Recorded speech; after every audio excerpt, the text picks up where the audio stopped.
In the winter of 1941, as German forces tightened their grip around Leningrad, sealing the city in what would become one of history's most brutal sieges, a peculiar problem emerged at the Leningrad Zoo. Among the bears, tigers, and exotic birds that had not been evacuated before the encirclement was complete, stood a 2-ton female hippopotamus named Krasavitsa, which translates simply as beauty.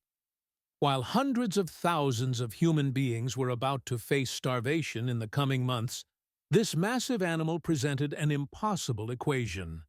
How do you keep alive a creature that requires 40 kilograms of food and 300 liters of water every single day when there is nothing left to give? The Siege of Leningrad began on September 8, 1941, when German Army Group North, following the rapid advance of Operation Barbarossa, cut off all land routes into the city. What followed was 872 days of encirclement, bombardment, and mass starvation that would claim the lives of more than 1 million civilians. The daily bread ration in Leningrad dropped to as low as 125 grams per person during the winter of 1941 to 42. People ate wallpaper paste, boiled leather belts, and scavenged for anything remotely edible. Bodies lined the streets. The Neva River froze solid, and temperatures plunged to minus 30 degrees Celsius. In this landscape of absolute deprivation, the notion of feeding a hippopotamus seemed not just difficult, but absurd, a grotesque luxury that defied every principle of wartime survival. Yet, beauty survived. She lived through the entire blockade and died peacefully in 1951 at approximately 45 years old, an advanced age for a hippopotamus in captivity. Her survival was not accidental, nor was it the result of some fortunate stockpile of food or privileged status. It was the product of deliberate, exhausting, and often dangerous daily labor by the zoo staff, particularly a woman named Yevdokia Dashina, whose dedication to this animal became a kind of resistance against the dehumanizing logic of total war. Before the siege closed completely, Soviet authorities had managed to evacuate part of the zoo's collection. Tigers, polar bears, and other large predators were transported eastward to Kazan, away from the front lines, but the evacuation was incomplete, rushed, and chaotic. Many animals remained, either because transport could not be arranged in time or because moving them was deemed too difficult or dangerous. Beauty, weighing over 2,000 kilograms, was among those left behind. The decision, made in the frantic days before the German encirclement, would condemn her to nearly 3 years of unimaginable hardship, but it also set the stage for one of the most unusual survival stories of the Second World War. Hippopotamuses are among the most physiologically demanding animals to maintain in captivity. They are semi-aquatic, spending most of their time submerged in water to regulate body temperature and prevent their skin from drying out. Without constant moisture, a hippo's skin cracks, bleeds, and becomes infected. In the wild, they graze on grass for several hours each night, consuming up to 40 kilograms of vegetation. In a zoo, this diet is replaced with hay, vegetables, grains, and supplemental feed. Beauty's daily requirements, under normal circumstances, were enormous. Under siege conditions, they were impossible. Yevdokia Dashina was a zookeeper who had worked at the Leningrad Zoo before the war. When the siege began, she, like many of her colleagues, faced a choice: abandon the animals and focus on personal survival, or stay and attempt the impossible. She stayed. Dashina took personal responsibility for beauty, and in doing so, she committed herself to a routine that would consume every waking hour and push her to the edge of physical collapse. The first problem was food. There was no hay, there were no vegetables, There was barely any bread. The zoo staff improvised with whatever materials could be scavenged or requisitioned. They began preparing a kind of porridge made from sawdust. Sawdust, a byproduct of lumber processing, contains cellulose, which is indigestible to humans but can be broken down to some extent by the complex digestive systems of herbivores. The staff would steam and boil the sawdust for hours, breaking down the fibers as much as possible. To this base, they added whatever small quantities of cake, bran, vegetables, or bread could be obtained, often through barter or from the meager rations allocated to the zoo by city authorities. The resulting mixture was nutritionally marginal, but it provided bulk, something to fill the animal's stomach and give the illusion of satiation. Feeding beauty. This concoction required not just preparation, but persuasion. Hippos are selective eaters, and the taste and texture of steamed sawdust mixed with scraps bore no resemblance to the diet she had known. Dashina had to coax her, sometimes spending hours encouraging the animal to eat. The psychological dimension of this relationship became as important as the physical sustenance. Beauty was not just hungry. She was confused, frightened, and stressed by the constant noise of artillery and aerial bombardment. The second problem was water. A hippopotamus needs not only to drink large quantities, but to submerge itself regularly. The zoo's water supply, like the rest of the city's infrastructure, had been devastated by bombing and the siege. Pipes froze or were destroyed. Pumps stopped working. The pool in Beauty's enclosure, once filled and maintained by a functioning water system, had long since emptied. Dashina's solution was as simple as it was backbreaking. She hauled water herself. Every day, Dashina loaded a sledge and made the journey to the Neva River, which ran through the heart of Leningrad. She would break through the ice, fill containers with water, and drag them back to the zoo. Each trip brought approximately 400 liters, enough for Beauty's daily drinking needs and for the washing that was essential to her survival. The journey was not just exhausting, it was dangerous.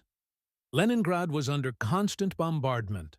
German artillery, positioned in the surrounding heights, shelled the city at irregular intervals. Air raids were frequent. The Neva, a major landmark, was often targeted. Dashina made this trip regardless, through winter storms, under fire, weakened by her own hunger.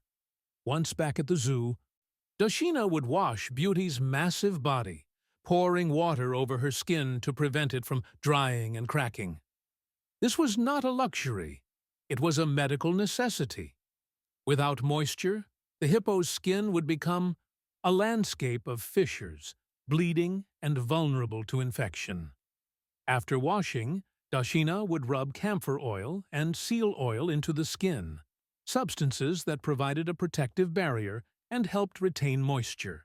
Seal oil, a byproduct of Arctic hunting, was one of the few fats available in the besieged city, and its use here underscores the resourcefulness and desperation of the time. Every resource, no matter how scarce, was repurposed for survival. But Dashina's care extended beyond the physical. She understood that Beauty was suffering psychologically. The constant noise of explosions, the vibrations of bombs, the shouts and chaos of a city under siege, all of this terrified the animal. During air raids and artillery barrages, Beauty would flee to the empty pool in her enclosure, lying down in the dry concrete basin and moaning. It was a behavior born of instinct and fear, a futile attempt to find safety in a place that had once been a refuge. Dashina would climb down into the pool with her, sitting beside the massive animal, hugging her, speaking to her softly, trying to calm her. In these moments, the absurdity of war was laid bare. A starving woman comforting a terrified hippopotamus in an empty pool while bombs fell around them. The survival of Beauty and other animals at the Leningrad Zoo was not an isolated act of sentimentality. It was part of a broader effort by the zoo staff to preserve what they could of the institution and, symbolically, of civilization itself. Zoos, museums, and cultural institutions in Leningrad were maintained, however minimally, throughout the siege. The Hermitage Museum remained staffed, its treasures protected. The Leningrad Philharmonic performed Shostakovich's Seventh Symphony in August 1942, a defiant assertion of culture in the face of annihilation. The zoo's continued operation, even in drastically reduced form, served a similar function. It was a statement that life, in all its forms, would persist. The zoo staff's efforts were supported, albeit minimally, by city authorities. The Leningrad Soviet allocated small quantities of food to the zoo, recognizing its symbolic value. But these allocations were irregular and insufficient. The staff supplemented them through barter, scavenging, and personal sacrifice. Many zookeepers gave portions of their own rations to the animals. Some died of starvation or were killed in bombardments. The mortality rate among zoo staff during the siege mirrored that of the general population. Yet those who survived continued their work with a determination that bordered on the fanatical. The broader context of the Siege of Leningrad is essential to understanding the significance of beauty's survival. The siege was not merely a military blockade, it was a deliberate strategy of annihilation. Adolf Hitler and the German High Command had decided that Leningrad, the cradle of the Bolshevik Revolution and the Soviet Union's second-largest city, should be erased. In a directive issued in September 1941, Hitler ordered that the city be starved into submission and then razed to the ground. German forces were instructed not to accept surrender, even if offered. The goal was extermination. The Soviet response was equally uncompromising. Joseph Stalin declared that Leningrad must be held at all costs. The city's defense became a matter of national pride and ideological commitment. Supplies were brought in via the Road of Life, a treacherous route across the frozen Lake Ladoga. But the quantities were never sufficient. The population of Leningrad, which had been over 3 million before the war, was decimated. By some estimates, over 1 million civilians died, most from starvation. The siege was lifted on January 27, 1944, but its effects lingered for decades. In this context, the survival of a hippopotamus might seem trivial, even offensive. Why expend resources on an animal when people were dying by the thousands? The question is valid, but it misses the deeper point. Beauty's survival was not achieved at the expense of human lives. The sawdust and scraps fed to her were not diverted from human rations. They were materials that humans could not digest. The water Dashina hauled from the Neva was freely available to anyone willing to make the dangerous journey. The effort to keep beauty alive was an act of defiance, a refusal to surrender to the logic of total war, which reduces everything to calculations of utility and survival. Moreover, the zoo's animals provided psychological sustenance to the city's residents. During the brief periods when the zoo was open to the public, Leningraders came to see the animals, to remind themselves of a world beyond the siege. Children, many of whom had known nothing but war, could see creatures from distant lands, sparking imagination and hope. The zoo was a symbol of normalcy, a thread connecting the besieged city to the wider world. In this sense, beauty's survival mattered not because she was valuable in herself, but because she represented something larger, the persistence of life, the refusal to be broken. Yevdokia Dashina's daily routine was a testament to human endurance. Weakened by hunger, she hauled hundreds of liters of water across a city under fire. She prepared inedible materials into something an animal could consume. She provided comfort to a creature that could not understand the war, but suffered from it nonetheless. Her work was repetitive, exhausting, and dangerous, and it went on for nearly 3 years. There were no medals for this, no public recognition during the war. Dashina was simply doing what she believed was necessary. After the siege was lifted in January 1944, Leningrad began the slow process of recovery. The zoo, though battered and depleted, had survived. Beauty continued to live there, cared for by Dashina and the remaining staff. The post-war years brought gradual improvement. Food supplies stabilized. The zoo's infrastructure was repaired. New animals were acquired. Beauty, now an elderly hippo, lived out her remaining years in relative peace. She died in 1951 at approximately 45 years old, an impressive lifespan for a hippopotamus in captivity. Her death was noted in the zoo's records, a quiet end to an extraordinary life. The story of Beauty and Yevdokia Dashina was not widely publicized during the Soviet era. It was one of countless small stories of survival and sacrifice that emerged from the siege, overshadowed by the larger narrative of military heroism and collective suffering. But in recent decades, as historians have delved deeper into the human dimensions of the siege, stories like this have gained recognition.